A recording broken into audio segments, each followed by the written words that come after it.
I love myself as a trans person. I can loudly claim and embrace myself as a trans person. And I will say this, I'm even comfortable with people describing me as queer because I understand that we live in a society where even if I don't feel it's queer, it's going to be seen as queer, right? But is it something that I personally identify with? No.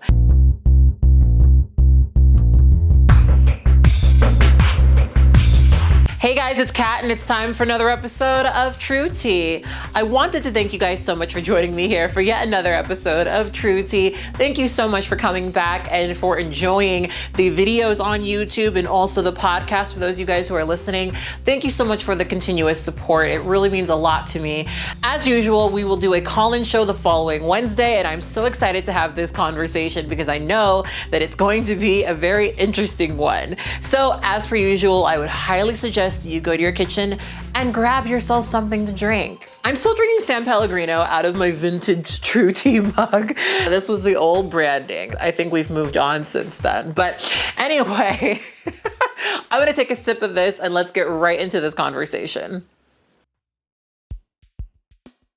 So, I'm going to be having a little bit of a spicy conversation in this video, and I know that this is a point of contention that a lot of people have, and this is technically a episode that I've done before, but I really wanted to do this so that we could have the call-in show and also update some of my feelings about this because I've kind of had some, I guess, experiences since the last time I made this video, so I figured that we would just continue on the conversation and open it up to the audience.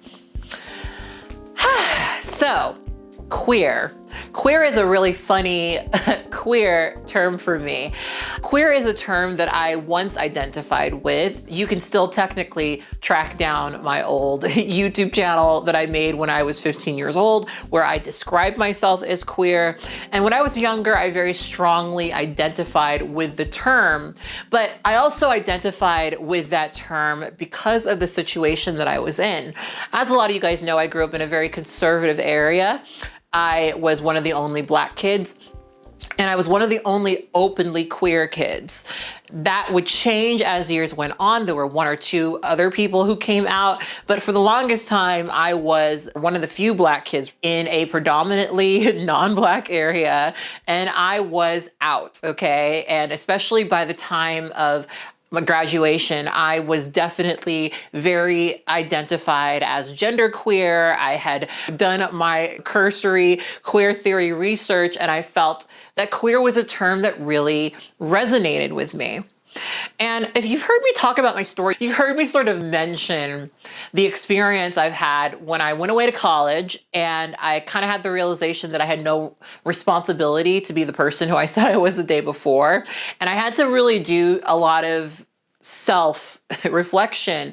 And when I dug within myself, I realized that I didn't really identify as genderqueer. I was in this position where I was reaching for who I knew myself to be, a trans woman, and holding on to, I guess, the image that some people had associated with me.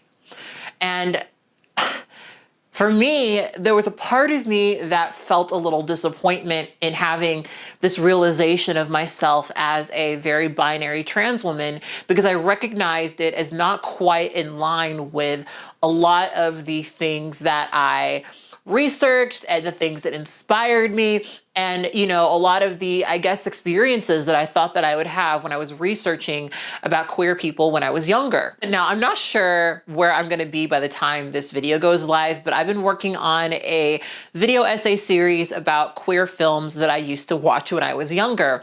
And I'm doing that series because I have an immense degree of nostalgia. And I also wanted to return to some films that I know I watched when I was, you know, not supposed to be watching it, and I wasn't quite out yet, and I was learning about myself, and I was trying to widen my reference point.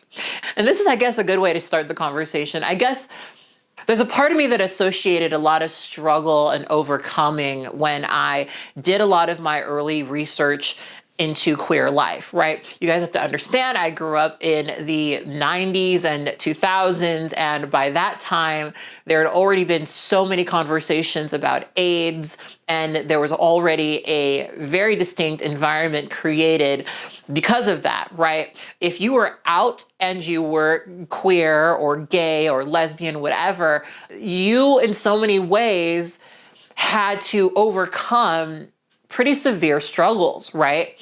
And some of these struggles really did lead you to go through a path of essentially having to forge out your own specific, unique way of living, right? And this way of living was usually completely not really quite aligned with cis heteronormativity. And so I guess when I think of queer, I think of how I felt when I was a teenager, right? I was a young kid, designated male at birth.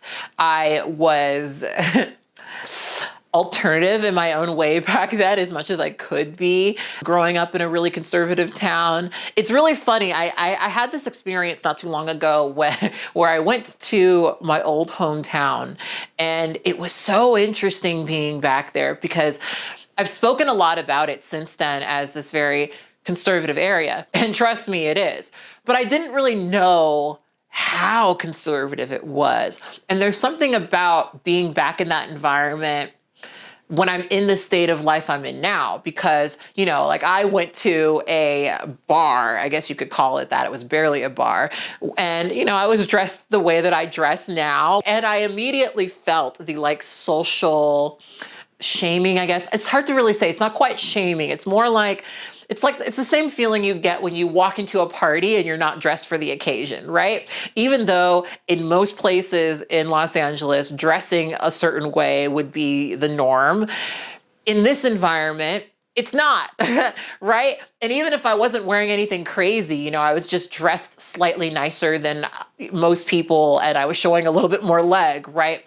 It's one of those things that you feel different, right? You feel off, you feel outside of the norm.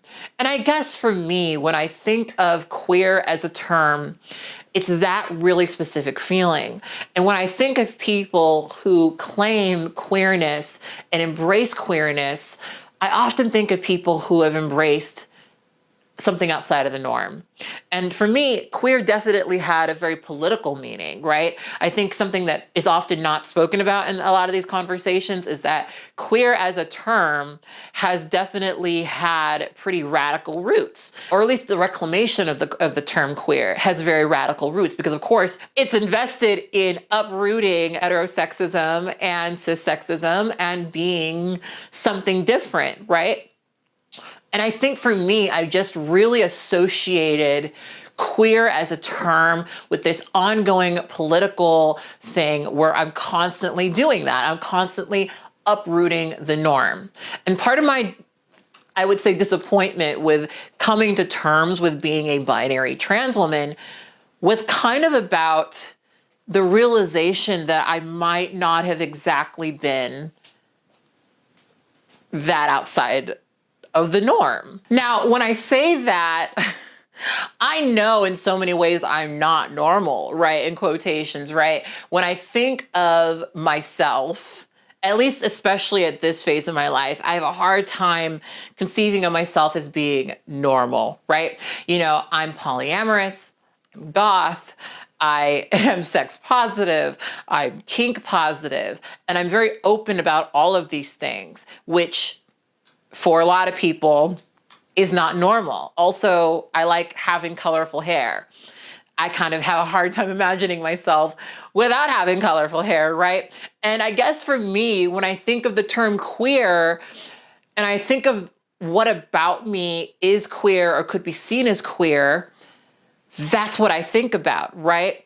But the problem that I have is that when I start thinking about my experiences and I start thinking about the reality of how I tend to fit into most situations and tend to fit into most of the world, I don't feel very queer. And that's something that has been kind of interesting for me to come to, because I know that a lot of times when people who are LGBTQIA+ come out and say that they don't identify with queerness, it's often vested in this self-hatred, right? It's often you don't like yourself, you're trying to win over conservatives, you're trying to basically gain some type of I'm not like the other girls kind of situation, right? And a lot of people who would deny their queerness, who would reject the queer label, are often rejecting it because they don't want to be associated with some of the negative aspects of what people would associate with the LGBTQIA+ community. And for me, it was really hard for me to kind of come to this really solid feeling of not identifying as queer or with the term queer at this point in my life, because I had to question if that was part of it. And I'm going to be honest and say that I've definitely dealt with self-loathing throughout my life, right? Not anymore, but definitely at certain phases of my life, I've for sure dealt with self-loathing and this kind of feeling of not wanting to associate with those people over there. And I would say the biggest difference between myself now and then, since I made that first video, the first time I talked about this, is that I've not only now been more involved with queer people and queer spaces, but I've also done quite a bit of work in terms of fundraising and stuff towards LGBT causes. And I feel really, really, really fucking great about that. And I'm coming to the realization that straight spaces and quotations are very familiar to me. I'm comfortable in them. They are my normal. They are usually where I get along the best and fit in the best, frankly, right? But there are also spaces that tend to be rife with abuse. Spaces that are created to cater to cishet men. Spaces that are catered to flatter cishet men. Those are usually spaces where abuse happens. Not always, but quite often. Because the nature of heteronormativity and the nature of heterosexism is often the subjugation of women, is often men reinforcing themselves by that subjugation. And of course, in situations like that, you're going to see abuse, right? And so for me, I've had a hard time because I've had to do a lot of re-examinations of the spaces I was in and some of the people that I was around and some of the things that I did, because I really had to ask myself about my own kind of discomfort, I would say, with that stuff. And so I've tried more so than before to find solace and comfort within queer spaces. I do a lot of promotion of queer events through the organization that I run out here in LA. And that's really fucking important to me. And I feel through doing that, that kid in me that really, really enjoyed researching about queer shit, knowing queer people, connecting with queer stuff, right? But I still, and this is where I come back to, but I don't really feel very connected to it. And that's a really interesting thing for me to kind of come to, that realization of, I don't really feel very connected to it, or I usually don't feel like a lot of what people would describe as queer necessarily is reflective of my own personal life. I guess let's talk about it. So this is a topic that came up when I made a video on TikTok, which, by the way, you should follow me on TikTok. I'm way more commonly on there than here. But I made a video on TikTok basically saying that I realized that my perspective on polyamorous relationships is very heterosexual. And for maybe some of my audience, that might not exactly be what they want, right? A lot of my audience is queer. They identify as queer. And a lot of those people do not have relationships with cishet men. Meanwhile, my situation is, even though I don't prefer cishet men, even though I prefer bi or pan-identified men, most of the people I end up dating are cishet men. Most of the people who end up expressing attraction to me are cishet men. Most of my successful relationships are with cishet men. And so realistically, especially just because of where I fit in terms of how I view relationships and things like that, I really am in a very specific kind of path and very specific kind of category that more closely aligns with cis het women's experiences than many experiences that you might describe as queer. And so a lot of what I have to say and a lot of my perspective really does come from that perspective. And I feel kind of bad feeling like people are turning to me as an expert on queer relationships because I'm not sure I can really say that. Most of my partners do not identify as queer. Not only do they not identify as queer, but they don't really find anything identifiable about queer as a term within the term. They have no interest in participating in queer spaces or fostering community with queer people because that's not how they personally feel, right? I have some partners who are like that for sure, but most of them are not. And that obviously, because of my own situations, means that I'm often not in community with queer people, right? When I was in a relationship in Orange County, I was very isolated in a very conservative, very heteronormative space. And that changed me as a person. Some of you guys who followed me for a really long time know that I would never dress like this back then, right? Like I just never would, because it was so outside of the norm. And I'm so used to being in a situation where I'm attempting to be part of the norm and I'm reflecting the norm and I'm used to being associated with the norm. My path in life, as you've seen if you've followed me for a while, has been to embrace myself more. And that's why even when I've been having this conversation about, do I not identify as queer out of some sort of self-hate, I've had to come to the realization of that no, I don't, because I love myself as a trans person. I can loudly claim and embrace myself as a trans person. And I will say this, I'm even comfortable with people describing me as queer because I understand that we live in a society where even if I don't feel it's queer, it's going to be seen as queer, right? But is it something that I personally identify with? No. And especially now in my life, I have a very, very, very, very, very hard time identifying with it. Again, for me, the shit that I would like examine about myself and say, oh, that's so queer. It's my hair, it's my makeup, it's my fashion, it's my BDSM, it's my polyamory. And I have a hard time describing any of those things on their own as queer. Maybe that's a whole other conversation for another day. I know some of y'all really want me to talk about whether or not being polyamorous is queer, and I obviously have some thoughts on that. So let me know if you guys want me to talk about that. But, you know, for me, when I look at that stuff that makes me feel queer, or at least queer in how how I was understanding it when I identified as queer, it just doesn't resonate in any real way. And I think part of it to me that also I struggle with is it feels like, this is the term that keeps coming in the back of my head when I think about this. It's not the right or most accurate term. It feels like stolen valor, right?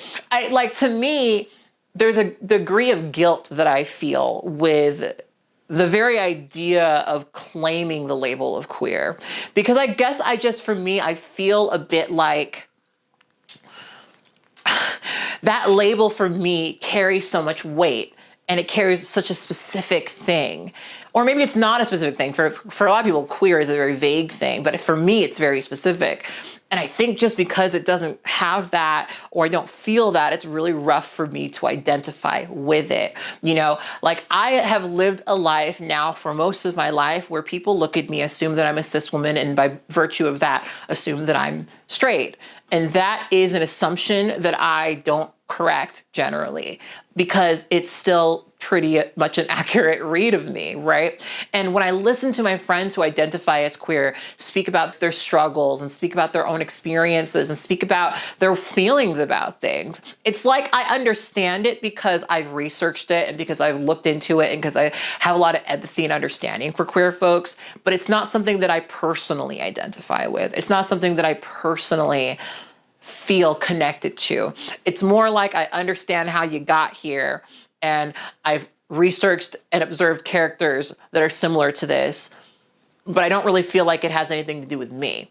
Now, as I've said many, many, many, many, many times in this series, I'm not a person who thinks that my experiences are exactly like a cis woman's. I'm not a person who believes that trans women and cis women are completely the same with no differences or nuances, right? I think that there are definitely ways in which my life has been impacted in a very specific and unique way because I'm trans and not cis. And I definitely believe that cis women are definitely impacted in a specific way because of their biology and because of their socialization and things like that.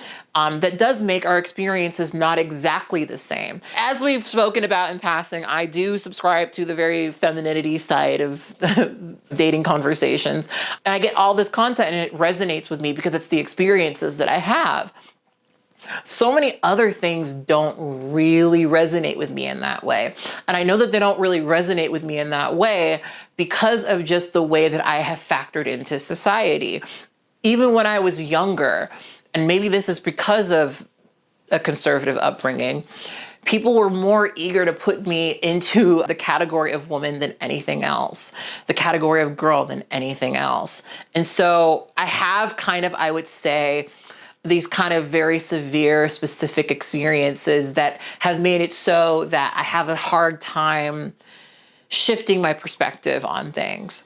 Like I said, if you want to call me queer, if you want to consider me queer, if you want to identify my experiences as queer, I'm not necessarily going to correct you on that. I'm not necessarily going to say no, da da da da. But I will say that for me, it's not a term I use in private. Let's put it that way. It's not a term that I would ever hear used to describe me and feel good about. You know, I remember forever ago, I used to work for this website and they posted my boyfriend and I as on their website as one of the cutest queer couples. And it was really bizarre for both of us because neither of us identified as queer. Neither of us felt that we were in a queer relationship. Both of us identified as heterosexual. Both of us were very comfortable with that. We didn't challenge it. My partner was very accepting of me being transgender, as are most of the partners I've ever had. And it's just, you know what I mean? Like it didn't resonate with us because of just, I think, the very specific culture that we both have. And that's something that's really interesting. That's a topic for another day. But I think because of my experiences and because of the way that I tend to view relationships and my gender and things like that, usually, as much as I would prefer to date a queer man, usually I end up resonating a lot more with the guy who identifies as straight because culturally we have a lot of very similar and very compatible ways of viewing relationship structures because that's just how both of us feel. It's how both of us grew to understand our relationship structures and our positions in relationships. And we're really comfortable with that. And that's partially why I would struggle to label myself as queer because of that comfort, because of the way that I don't feel like I am alienated by this, right? And I don't feel alienated by the world in general. Again, part of my disappointment with understanding that I was a binary trans woman was looking at the reality of the situation and recognizing, oh shit, no, I'm a binary trans woman. And then, 17 years later, it's like, I have not lived a life for a very, very, very, very, very long time where my gender is questioned or my sexuality is questioned. The closest I get to my sexuality being questioned is poly people thinking that I'm bisexual. That is the closest. I have never had to fight for my relationships. I've never had to worry about someone mistreating me because of the way that they see our relationships. When I travel, I don't think of accommodations for my sexuality or gender. I just kind of live in the world and I live very comfortably in a way where people tend to assume correctly my gender. So it's kind of hard for me to identify myself as queer, but I can understand and accept that other people may identify me as queer.